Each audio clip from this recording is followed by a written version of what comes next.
Star 9 Marathi news मध्ये आपलं स्वागत आणि आपण पाहत आहात स्टार 9 मराठी न्यूज आणि आता पाहूया सध्याच्या घडामोडी। तर स्टार 9 मराठी न्यूज मध्ये आपलं स्वागत आहे। आपलो आहे पिंपरखेड या ठिकाणी। पिंपरखेड या ठिकाणी हे पाहू शकता आपण, साधारण रोड पासून काहीतरी जवळजवळ 50 फूट आतमध्ये असणारी घरं, शासकीय गायरान। तर ह्या गायरानामध्ये एका दिवंगत व्यक्तीचं घर होतं आणि दिव्यांग व्यक्तीचं घर असल्यामुळं त्यांच्यावरती काय अन्याय झाला बघा।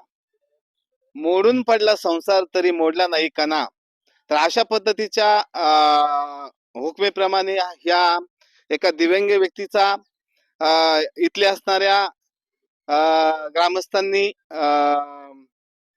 यांचा संसार उघड्यावरती JCBच्या साहाय्याने फेकून दिलेला आहे। हे पाहू शकता आपण समोर।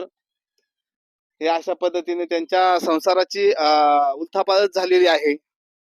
एक गरीब असं कुटुंब आहे, कष्टकरी समाज आहे, शेतकऱ्यांसाठी वारंवार उपयोगी पडणारा समाज आहे।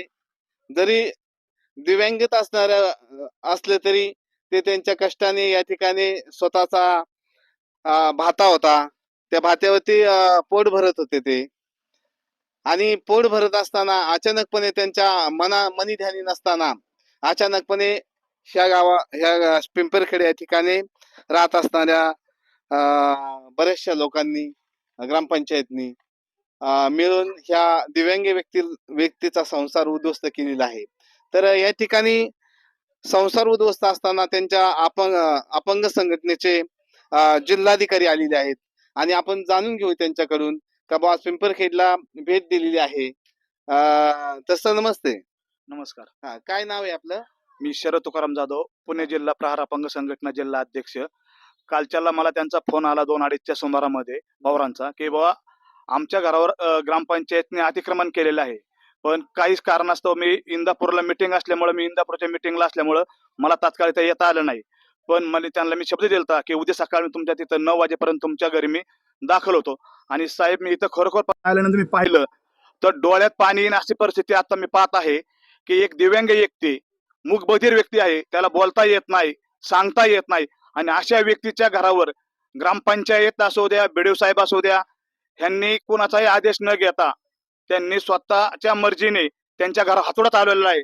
त्यामुळं सर्कल असन, BDO साहेब असन किंवा कोण अधिक त्यात कोण कर्मचारी दोषी असतात, त्यांच्या कडक शासनाने त्यांच्यावर कडक कारवाई करण्यात यावी, नाहीतर प्रहार अपंग संघटनेच्या वतीने तीव्र असं आंदोलन घेऊन रस्ता रोको केला जाईल। आणि ही बातमी आता मी थोड्या वेळामध्ये बच्ची भाऊला सुद्धा पाठवलेली आहे।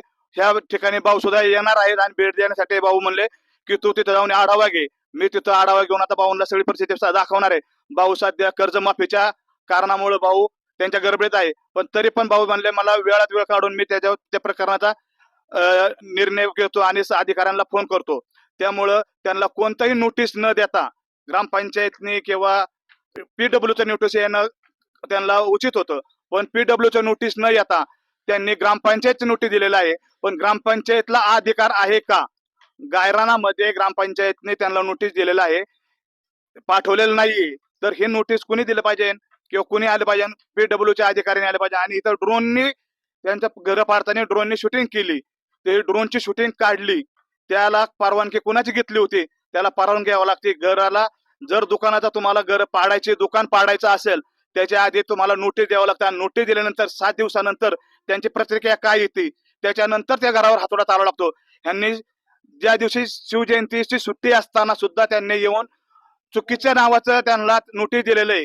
त्या तुकाराम पवारांचा कुठेही संबंध नाहीये नोटीस मध्ये, चुकीच्या नावाचं नोटीस चिटकून निघून गेलेले आहेत आणि त्यामुळे त्यांच्यावर त्यांनी अन्याय केलाय। त्यामुळे ते कुणी नोटीस चिटकावलं आहे, पहिलं त्यांच्यावर कारवाई केली पाहिजे।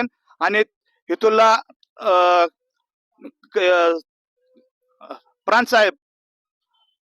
प्रांतने त्याचे अध्यक्ष लक्ष घातलंय आणि प्रांत साहेब कोणतेही सगळे चुकीचे कामं करीत आहेत। माझ्या लक्षात आलेले आहेत, प्रांत साहेबांनी आतापर्यंत पैसे खाऊन सगळे कामं केलेली आहेत। अशा अधिकाऱ्यावर सरकारने कारवाई केली पाहिजे।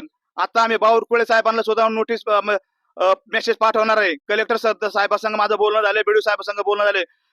कलेक्टर साहेबांनी स्वतः सांगितलं की यात मला काही माहित नाही, मी बीडीओ साहेबांचे बोलतो आणि तुम्हाला त्याची माहिती सगळी पुरवतो. तर हे होते अपंग संघटनेचे पहार जिल्हा अध्यक्ष. एका एका एका दिशेला बच्चू भाऊंचं आंदोलन हे शेतकऱ्यांच्या कर्जमाफी चालत असताना त्यांच्या असणाऱ्या दिव्यांग व्यक्तीवरती शेतकऱ्यांनीच केलाय अन्याय. तर आता पहा, ही दिव्यांग व्यक्ती आहे, याला स्वतःला बोलता येत नाही, ऐकता नाही. काय झालेला आहे हा प्रकार?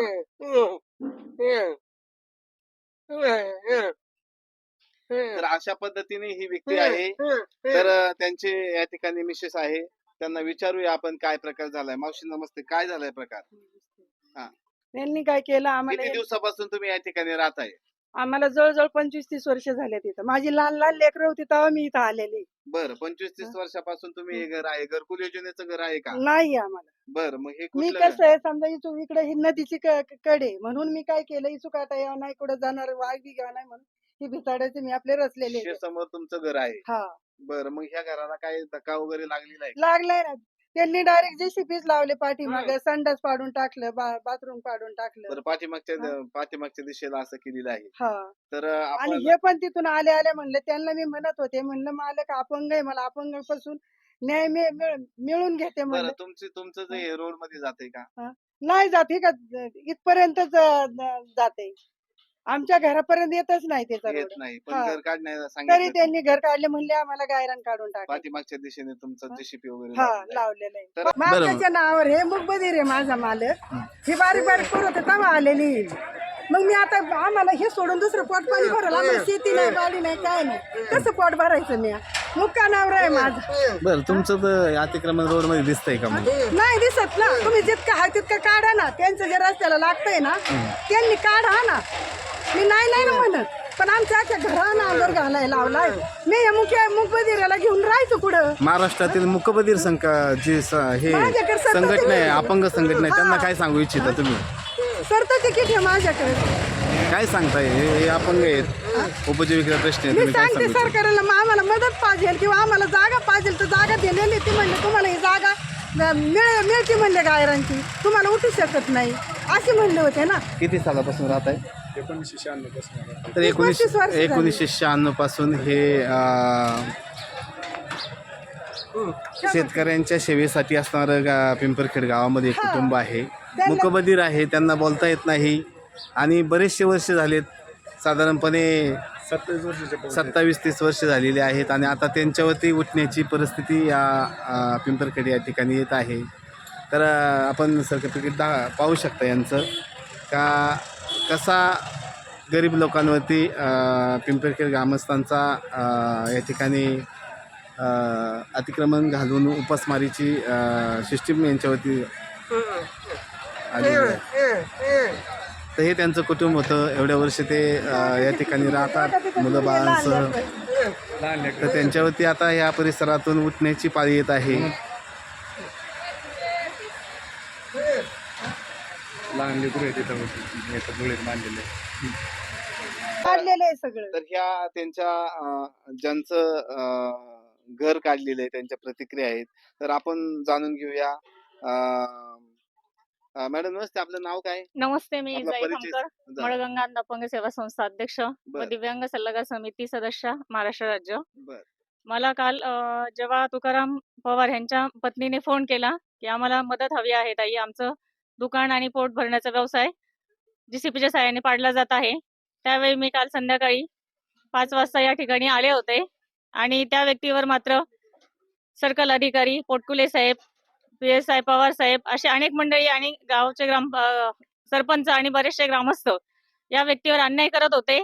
त्यावेळेला मी ह्या दिव्यांग व्यक्ती आणि त्यांच्या पत्नींना शिरूर पोलीस स्टेशन या ठिकाणी जाऊन तुम्ही गुन्हा केस दाखल केला? गुन्हा पण दाखल केलेला आहे, परंतु त्याच्यावर अद्यापपर्यंत कोणतीही कारवाई झालेली नाही. एका दिव्यांग व्यक्तीचं उपजीविकेचे साधन या ग्रामस्थांनी हिरावून घेतलं आहे. तरी भारतीय दिव्यांगांच्या कायद्यानुसार RPT Act 2016च्या कायद्यानुसार या ग्रामपंचायत पदाधिकारी अधिकारी यांच्यावर कारवाई व्हावी ही मी दिव्यांग सल्लागार समिती सदस्याच्या वतीने आपणास विनंती करत आहे. तर हे होत्या जाई खामकर मॅडम, दिव्यांग सल्लागार समितीचे अध्यक्ष आहेत. तर ह्या त्यांच्या प्रतिक्रिया होत्या. तर आपण पाहूया या घराला खरोखर जीसीपी लागलाय का काय. तर हे पहा, हे त्यांचं घर आहे आणि या घरामध्ये हा त्यांचा संसार हा खरोखर. तर हे पाहू शकता आपण जेसीपीच्या साहाय्याने त्यांचं घर पाडलेलं दिसतंय पाठीमागच्या दिशेने. दर्शनी बाजूनी न पाडता पाठीमागच्या साहाय्याने खरोखर ह्या दिव्यांग व्यक्तीचं घर या ठिकाणी उद्ध्वस्त केलेलं दिसतंय आपल्याला. मग आता अशा पद्धतीने पिंपरखेड ग्रामस्थांनी पिंपरखेडच्या ग्रामपंचायत बॉडीने कार्यवाही केलेली आहे आणि ह्या कार्यवाहीमुळं हा दिव्यांगाचा संसार उघड्यावरती पडलेला दिसतोय आपल्याला. तर ह्या त्यांच्या सुनबाई आहेत. काय प्रतिक्रिया? आपण लहान बाळ घेऊन होता या ठिकाणी. हा काल काय काय हे घर कुणी पाडले सांगू शकता? सरपंचांनी दाभाडे नाही का त्यांनी त्यांनी जीसीपी पाडले. लावला. हा त्यांना त्यांना जीसीपी लावलाय का? हा त्यांना म्हणलं थांबा थांबा मला पसार काढतो तरी ऐकत नव्हते तरी त्यांनी ते पाडलं. तर ह्या त्यांच्या दिव्यांग व्यक्तीच्या सुनबाई होत्या आणि त्यांनी प्रतिक्रिया दिलेली आहे का ह्या गावचे सरपंच दाभाडे त्यांच्या सांगण्याहून घर पाडले अशी प्रतिक्रिया आहे. तर बाबा नमस्ते. आपण या ठिकाणी आलात, काय सांगू इच्छिता? तुमच्या सहकार्याचं घर पाडलेलं आहे. मी असंही सांगू शकतो की मी प्रहार अपंग क्रांती संघटनेचा जुना शिरूर तालुका अध्यक्ष असून मी या ठिकाणी आज आलेलो आहे. तर यांचे हे पवार जे आहेत यांचा व्यवसाय चालू आहे आणि या व्यवसायाच्या ठिकाणी असं त्यांचं पोट भरण्याचं साधन असल्यामुळे हे 30 वर्षापासून येथे राहत आहेत. तरी यांना कोणत्याही प्रकारचं नोटीस न देता त्यांच्या मंडळीच्या नावाने एक दिवसात दुसरीच नोटीस देऊन इथं जे जेसीपी लावून नुकसान भरपाई केलेली आहे ती या गरिबाची नुकसान भरपाईची तरतूद करून द्यावी हीच मी विनंती करतो. तर आपण पाहत आहे स्टार नाही मराठी.